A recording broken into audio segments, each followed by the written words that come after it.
En el informe psicológico se describe la personalidad, por lo que el objetivo del mismo es que al término de su lectura, cualquiera que lo lea tenga una impresión cercana a la realidad del examinado. Es importante que además de aplicar test, se realicen entrevistas y se evalúe el lenguaje corporal. Para realizar un informe psicológico se requiere tener ciertas habilidades como analizar, sintetizar e integrar una serie de datos obtenidos con las diferentes técnicas e instrumentos como la entrevista, las pruebas proyectivas y las psicométricas. Es importante tomar en cuenta que antes de redactar el informe se debe formar un todo coherente con los datos obtenidos. Antes de realizar el informe se debe evaluar la personalidad. En este proceso se debe anotar desde las respuestas del examinado hasta los detalles observados durante el examen.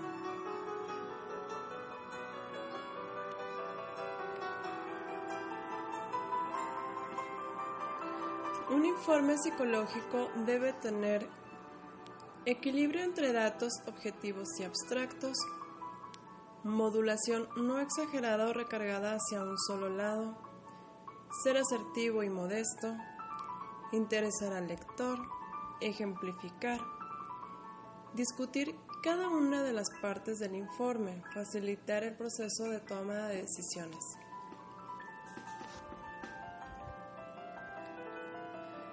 Recordemos que el informe es descriptivo, por lo cual debe incluir recomendaciones para las cuales es conveniente tomar en cuenta los intereses y necesidades del examinado y de la sociedad. Ahora bien, veamos qué debe incluir un informe. Es importante que cuente con una ficha de datos de identificación, en la cual se agregan datos personales del examinado, como es el nombre, sexo, edad, escolaridad, estado civil, teléfono, dirección, entre otros. Según el objetivo del estudio e informe, se pueden agregar datos. También debemos mencionar las pruebas administradas, la de inteligencia, las que indican daño orgánico o perceptomotoras, las de personalidad, estructuradas y proyectivas.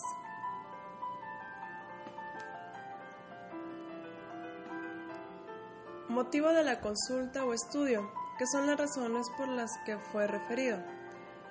El cuadro sintomatológico que presenta y que requieren atención. En el caso de las empresas, el motivo es porque el evaluado se está postulando para un cierto puesto.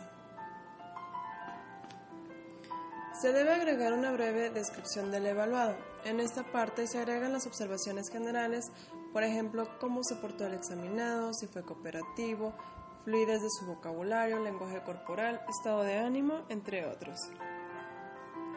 Como parte de la descripción, es importante conocer el contexto familiar, académico, laboral, entre otros.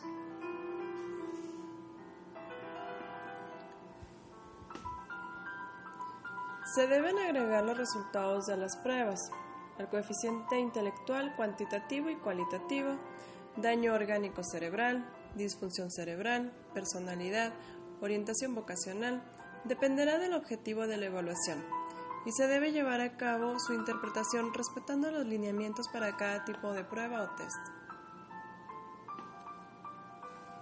Las recomendaciones o sugerencias deben ser claras, concretas e individualizadas. El resumen es optativo, debe ser breve y en un solo párrafo. No debemos olvidar que al término del mismo deberá llevar el nombre y firma del examinador.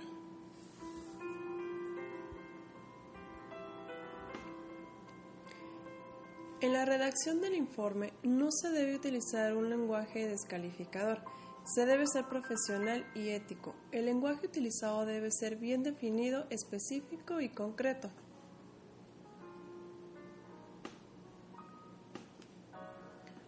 Ahora bien, debemos tomar en cuenta que el material incluido en el informe dependerá del problema que se quiere evaluar, la finalidad de la prueba o las características de las personas a quien se va a integrar el informe.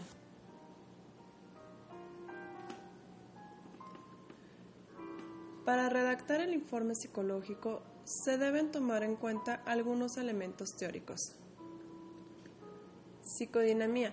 Se refiere a que el reporte debe explicar el comportamiento inconsciente tomando en cuenta las motivaciones e impulsos, ya que se considera que el síntoma es una expresión inconsciente. Psicogénesis. Se refiere al origen de los síntomas del examinado. En el reporte se debe aterrizar la información que se obtuvo de las entrevistas y de las pruebas psicológicas. Consecuencias. Se refiere a la explicación que se debe hacer en el informe de qué va a pasar en un futuro caso de no poner atención a la conducta actual.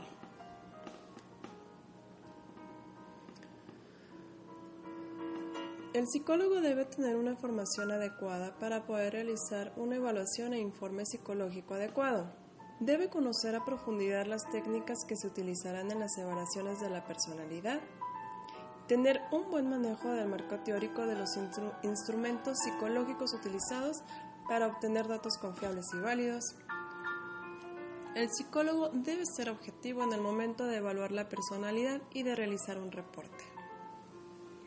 El estudio psicológico debe tener un objetivo bien definido para hacer un buen uso de la misma información que se obtenga durante la evaluación. De esta manera no se dará información de más o de menos. El objetivo puede ir enfocado a la orientación vocacional, psicodiagnóstico, tratamiento, selección de personal, en fin, dependerá del caso.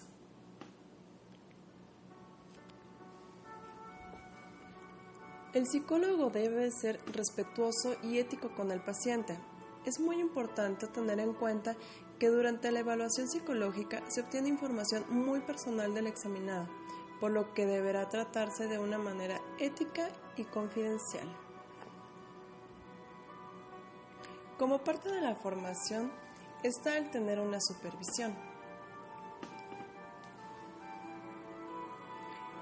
En el caso de contratación de personal, el informe psicológico será útil para una mejor toma de decisión en cuanto a los candidatos postulados para un determinado puesto, pues nos permiten conocer su personalidad, habilidades y áreas de oportunidad. Ahora bien, ya que se tiene el informe psicológico, este debe ser utilizado únicamente para el objetivo por el cual se dio inicio al mismo, dejándolo a resguardo del psicólogo, quien por ética y profesionalismo no puede divulgar los resultados. Sabemos que el reporte incluye información sensible del evaluado, por lo que debe ser tratado con total discreción y únicamente para fines profesionales.